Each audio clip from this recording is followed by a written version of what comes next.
tagu-taguan. Liwanag ang buwan. Wala sa likod. Wala sa harap. Sa likod ng halakhat ay isang musmos. Walang muwang sa bigat ng mundo.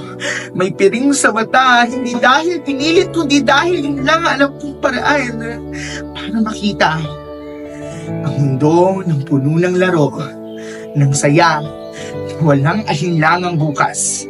Mula sa pagiging makulit, ngayon naging aktibong kabataan na. Dating ako'y inaabutan ng tulong, ngayon ako'y nagbibigay tulong sa nangangailangan. Dating leader lang sa patintero, ngayon leader na ng organisasyon. Pero bakit tila ba may kulang pa? May tanong na paulit-ulit sa puso ko. Sino nga ba ako?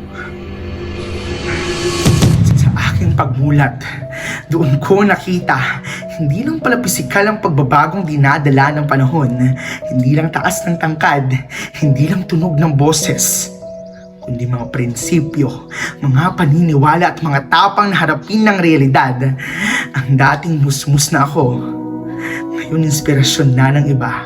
Ako na yung gumagabay, ako na yung humahawak ng ilaw para sa iba pang may piring pa.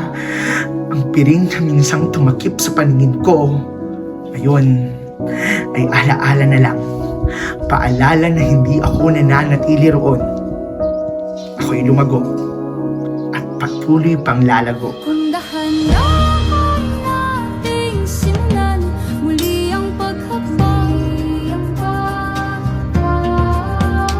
Dahan-dahang tumingin sa salamin upang makita ang ating...